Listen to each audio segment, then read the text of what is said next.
이혼해. 당장 나가. 그녀의 목소리가 집안을 찢었다. 깨진 접시 파편들이 부엌 바닥에 흩어져 있었다. 남편 준호의 손은 멈추지 않고 떨렸다. 미안해. 정말 미안해. 미안? 미안하면 다야. 이번 달 공과금도 못 내면서 또 술 마시고 온 거야. 창밖으로 비가 쏟아졌다. 번개가 치고 천둥 소리가 울렸다. 마치 이 집의 운명을 예고하듯 준호는 아내 수진의 얼굴을 바라봤다. 5년 전 결혼식에서 보던 그 환한 미소는 어디에도 없었다. 이제 그녀의 눈에는 오직 분노와 실망만이 가득했다. 우리 이렇게 된 게 언제부터였을까? 준호는 벽에 붙은 달력을 봤다. 빨간 표시들이 가득했다. 연체된 카드 대금, 밀린 월세, 끊긴 보험료. 3년 전만 해도 이들은 행복했다. 아니, 최소한 이렇게 가난하지는 않았다. 그때 현관문이 열렸다. 반야 바람일경 관세음 보살. 낯선 목소리였다. 낡은 회색 승복을 입은 노스님이 빗물에 젖은 채 서 있었다. 제가 당신들을 도울 수 있습니다. 그러나 이 파국은 정확히 3년 전 그들의 첫 번째 싸움부터 시작되었다. 3년 전 봄, 여보, 오늘 승진 발표 있었어. 나 과장 됐어. 준호가 문을 박차고 들어오며 외쳤다. 수지는 부엌에서 준호가 가장 좋아하는 김치찌개를 끓이고 있었다. 그녀는 국자를 내려놓고 남편에게 달려가 껴안았다. 정말?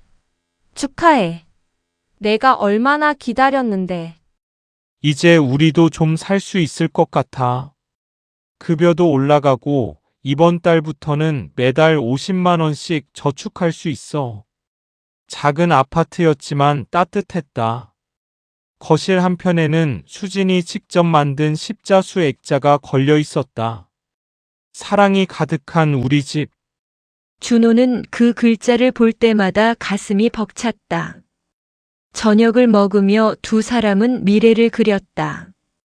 2년 후에는 전세를 빼고 5년 후에는 아기를 가지고 10년 후에는 작은 집이라도 장만하자고. 근데 여보, 오늘 회사에서 이상한 일이 있었어. 준호가 말했다. 뭔데? 옆 부서 김 부장님 부부가 회사 앞에서 싸우는 걸 봤거든. 엄청 크게. 다들 쳐다볼 정도로. 어머, 창피하다. 밖에서 왜 그래? 그게 말이야. 김 부장님이 작년까지만 해도 잘 나가시던 분이었는데 요즘 부서 실적이 엄청 떨어졌대.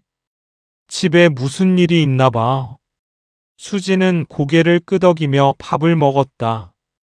그때는 그냥 남의 일이었다. 그리고 3주가 지났다. 준호야, 이게 뭐야? 수진의 목소리가 달라져 있었다. 그녀는 준호의 지갑에서 영수증 한 장을 꺼내 들었다. 뭐가? 주말에 회사 회식 있었다고 했잖아. 근데 이건 노래방 영수증이야.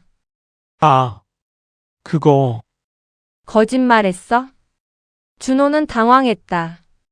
사실 회식 후 후배들이 너무 가자고 해서 한번 갔었다. 그게 잘못이라고 생각하지 않았는데 수진의 표정을 보니 심상치 않았다. 거짓말한 건 아니고 그냥 까먹었어. 까먹었다고? 10만 원이나 쓰고. 수진아, 10만 원 가지고 그러는 거 아니야. 나도 사회생활 해야지. 사회생활? 우리 이번 달 공과금 30만 원 밀렸는데. 그 순간 공기가 얼어붙었다. 준호는 변명을 늘어놓았고 수지는 한마디 한마디에 반박했다. 첫 번째 싸움이었다. 30분 후 두 사람은 각자의 방에 들어갔다. 말도 하지 않았다. 다음 날 아침 준호가 출근하려는데 현관문이 잘 안 열렸다. 몇 번을 돌려야 겨우 열렸다. 이상하네. 어제까지만 해도 멀쩡했는데. 회사에서 점심시간 준호의 휴대폰에 문자가 왔다. 카드 결제 승인 거부 잔액 부족. 뭐야? 월급날 지났는데 왜? 확인해 보니 급여가 평소보다 15만 원이 적게 들어와 있었다. 인사팀에 전화했다. 아, 준호 씨. 이번 달에 무단지각 1회 있으셔서 공제된 거예요. 무단지각? 저 한 번도. 아침 9시 출근인데 9시 7분에 찍히셨네요. 규정상 5분 이상은 지각으로. 준호는 기억했다. 그날 아침 수진이랑 싸우고 나서 버스를 놓쳤던 것을. 7분 때문에 15만 원을. 그리고 한 달이 더 지났다. 여보, 왜 이렇게 늦었어? 수진이 문을 열며 불평했다. 핸드폰 시계는 밤 11시를 가리켰다. 회사에서 일이 좀 꼬였어. 맨날 회사.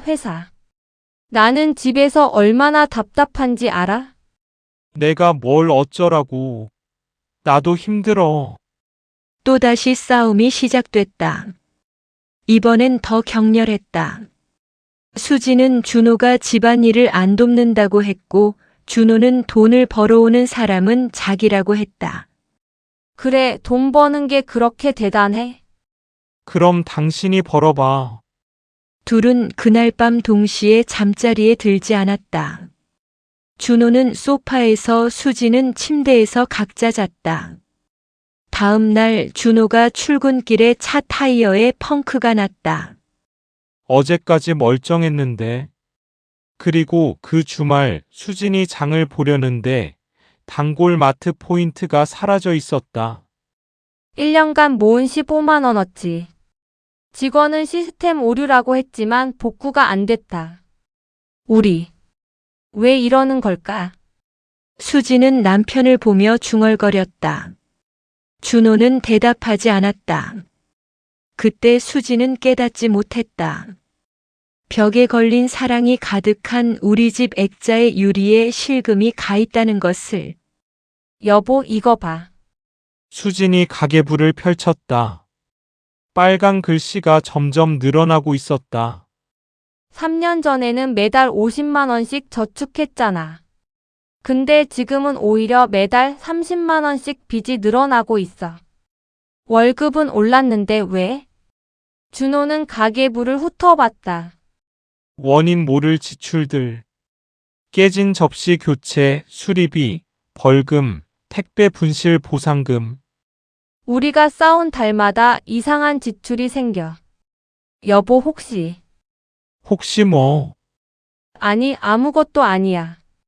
수지는 말을 삼켰다. 하지만 그녀의 마음속에는 한 가지 의심이 싹트고 있었다. 우연치고는 너무 규칙적이야. 준호 역시 뭔가를 느끼고 있었다. 회사에서 그의 실적이 떨어지기 시작한 것도 수진과 싸운 다음 날부터였다. 그는 3개월 전 일을 떠올렸다. 큰 싸움을 한 다음 날 중요한 프레젠테이션에서 파일이 날아갔다. 백업도 다 사라졌다. IT팀도 원인을 모른다고 했다. 설마 내가 집에서 부정적인 기운을 가져온 거야? 그는 미신을 믿지 않았다. 하지만 증거들이 너무 명확했다. 어느 날 저녁 준호가 늦게 들어왔다. 수지는 거실에서 무언가를 읽고 있었다. 뭐 봐? 보면서 왜 물어? 무슨 책인데? 수지는 책을 덮으며 남편을 봤다. 하지만 준호는 표지를 봤다. 집안의 기운을 바꾸는 법. 수진아, 설마 그런 거 믿어? 믿든 안 믿든 뭔가 해봐야 하지 않겠어? 우리 이대로 가면 정말 빈털털이 돼. 그래서 이런 사기책을 읽는다고? 사기책. 이게 얼마나 많은 사람들한테 도움이 됐는지 알아? 아, 진짜. 수진아, 정신 차려. 우리가 가난한 건 기운 때문이 아니라 우리가 씀씀이를 잘못한 거야. 씀씀이? 당신이 노래방 가고 술 마시는 돈 말하는 거야? 또 시작됐다. 당신은 맨날 택배로 필요 없는 거 사면서 그건 생필품이야. 당신 술값하고 비교하지 마. 그날 밤도 각자의 방에서 잤다. 다음 날 아침 준호가 출근하는데 엘리베이터가 고장났다. 12층을 걸어 내려갔다. 회사에 지각했다. 또 15만 원 공제. 수지는 그날 은행에 갔다가 예금 이자가 잘못 계산된 걸 발견했다. 8개월치 이자 12만 원을 못 받았다. 은행은 시스템 오류라며 시간이 걸린다고 했다. 이건 우연이 아니야. 수지는 확신했다. 그녀는 그날 저녁 준호에게 말했다. 여보, 우리 전문가한테 상담 받아보자. 상담? 무슨 상담? 풍수 상담. 미쳤어? 그런 사기꾼들한테 돈 주게. 돈 주는 것도 아니야. 무료 상담이래. 안 가. 나 혼자라도 갈래. 수지는 혼자 풍수 상담소를 찾아갔다. 50대 남자가 그녀를 맞았다. 집안에 나쁜 기운이 가득합니다. 역시. 그럼 어떻게 해야 하나요? 거울을 현관에 걸고 북동쪽에 붉은 천을 놓으세요. 그리고 이 부적을 집안 곳곳에 붙이시면 얼마예요? 300만 원입니다. 수지는 그 자리에서 나왔다. 사기꾼. 준호 말이 맞았어. 집으로 돌아오는 길 그녀는 절망감에 빠졌다. 아파트 입구에서 한 노인이 쓰러져 있었다. 회색 승복을 입은 스님이었다. 할아버지. 괜찮으세요? 물 한 잔만 부탁해요. 수지는 스님을 부축해 집까지 모셨다. 물을 드리고 간단한 음식을 대접했다. 고맙습니다. 시주의 집에 복이 깃들 것입니다. 아니에요. 당연한 건데요. 근데 스님은 어디서 오셨어요? 그냥 정체성 없이 다니고 있습니다. 스님은 거실을 둘러봤다. 그리고 벽에 액자를 보았다. 금이 간 사랑이 가득한 우리 집. 이 집에 싸움이 잦으시군요. 수지는 깜짝 놀랐다. 어떻게 아세요? 기운이 보입니다. 검은 기운이. 역시. 그럼 제가 뭘 해야 하나요? 부적을 사야 하나요? 스님은 고개를 저었다. 부적은 소용없습니다. 그럼요. 원인을 제거해야지요. 원인이요? 부부 싸움입니다. 수지는 어이가 없었다. 이건 또 무슨 당연한 소리야. 스님, 그건 저도 알아요.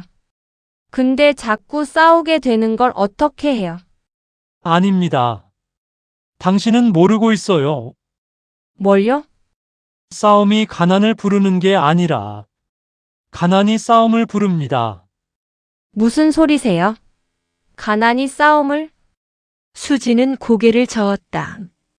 저희는 싸우고 나면 돈이 없어져요. 이상한 일들이 생기고 지출이 늘어나고. 그게 다. 스님이 말을 이었다. 당신들이 만든 겁니다. 그때 현관문이 열렸다. 준호였다. 수진아, 누구야? 그는 거실에 스님을 보고 얼어붙었다. 당신, 누구세요? 앉으시지요. 설명해 드리겠습니다. 준호는 수진을 보았다. 수진은 고개를 끄덕였다.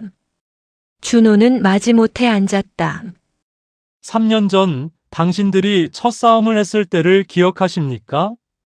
어떻게? 그때 뭐라고 하셨습니까? 준호는 기억을 더듬었다. 그냥 말다툼했어요. 아니, 정확히 뭐라고 했는지 기억해 보세요. 수진이 말했다. 내가 이러다 거지 되겠네라고 했던 것 같아요. 스님이 고개를 끄덕였다. 맞습니다. 그리고 준호 씨는 저는 이렇게 살 바엔 차라리 혼자 사는 게 낫겠어라고. 그겁니다.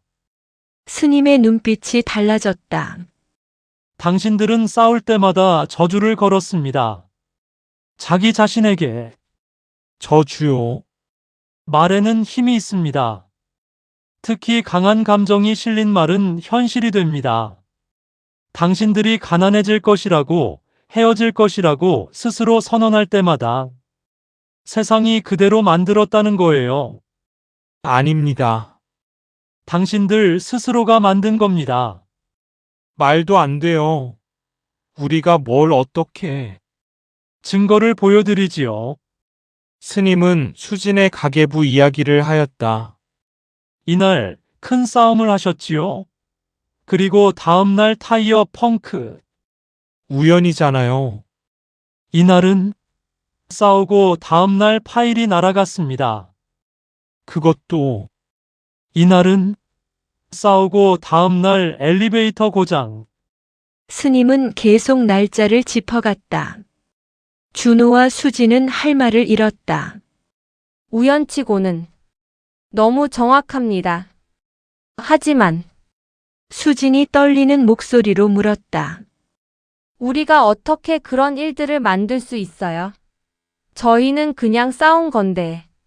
생각해 보십시오. 스님이 말했다. 싸운 다음날 아침 당신들은 무엇을 했습니까?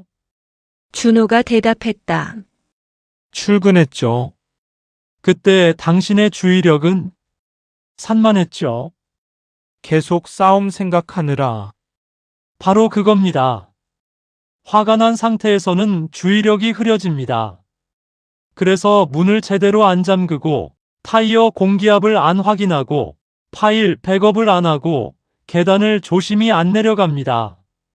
그리고 당신들은 또 싸우고 다음날 또 실수하고 또 돈이 나가고. 악순환. 맞습니다. 가난이 싸움을 부른 게 아닙니다. 싸움이 부주의를 부르고 부주의가 손실을 부르고 손실이 스트레스를 부르고 스트레스가 또 싸움을 부릅니다. 준호는 머리를 감싸 쥐었다. 그럼 우리가 스스로. 하지만 스님, 수진이 물었다. 그럼 그냥 싸우지 않으면 되는 건가요? 그게 비책이에요. 스님은 고개를 저었다. 그건 불가능합니다. 부부는 싸웁니다. 살다 보면 의견이 다를 수밖에 없지요. 그럼요. 싸움을 없앨 수는 없습니다. 하지만 스님이 두 사람을 번갈아 보았다. 싸움의 끝을 바꿀 수는 있습니다. 끝이요? 당신들은 싸우고 나면 어떻게 합니까? 각자 방에 가서 서로 말도 안 하고 아침까지 화를 품고 있지요. 두 사람은 고개를 끄덕였다. 그게 문제입니다. 스님이 일어나 문 밖을 바라봤다.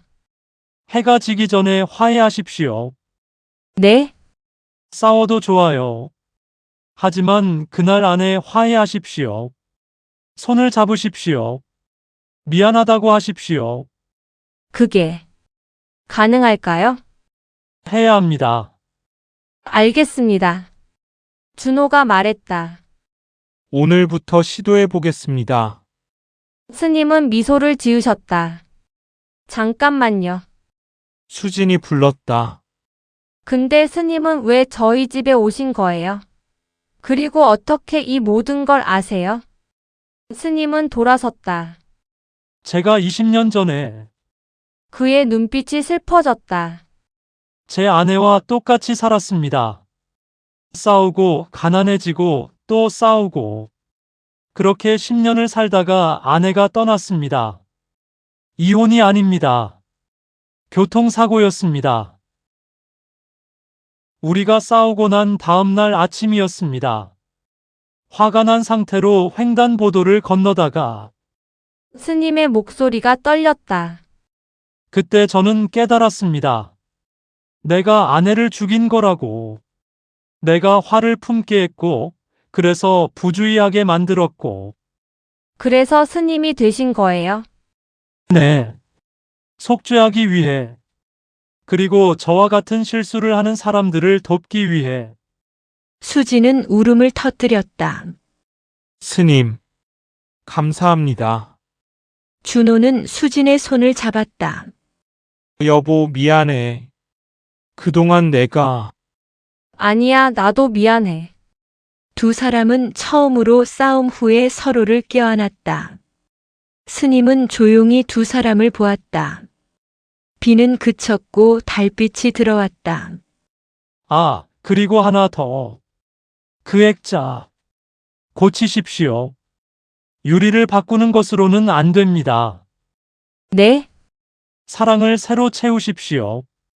그게 진짜 수리입니다. 스님이 떠나고 두 사람은 소파에 나란히 앉았다. 여보, 응. 오늘부터 규칙 하나 만들어. 어떤 규칙? 싸워도 좋아. 근데 그날 자기 전에는 꼭 손잡고 자자. 그리고 아침에 일어나면 꼭 사랑해 하고. 그래요. 우리도 행복하게 살아보아요. 준호는 수진의 손을 꼭 잡았다. 미안해. 그리고 사랑해. 나도 사랑해요. 다음 날 아침, 준호는 일찍 일어나 출근 준비를 했다. 조심히 계단을 내려갔다. 차 타이어를 확인했다. 회사에 정시에 도착했다. 그날 저녁 수진이 장을 보러 갔다. 마트 직원이 손님 지난번 사라진 포인트 찾았어요. 15만 원어치 그대로 있습니다. 집에 돌아온 수진은 남편을 껴안았다. 여보, 오늘 하루 어땠어? 좋았어. 회의에서 내 제안이 통과됐어. 축하해. 두 사람은 저녁을 먹으며 웃었다. 오랜만에 행복한 저녁이었다. 벽의 액자를 내렸다. 그리고 새 액자를 걸었다. 금이 없는 깨끗한 유리에 새로 쓴 글씨. 사랑을 선택하는 우리 집. 아파트 문 앞에서 하늘의 별을 보았다. 그리고 그들은 다시 가난하지 않았다. 왜냐하면 이제 그들은 알았으니까. 싸움이 아니라 사랑을 선택하는 법을. 이야기가 끝날 때쯤 당신의 마음도 달라질지 모릅니다. 구독과 좋아요는 이런 이야기를 계속 전할 힘이 됩니다.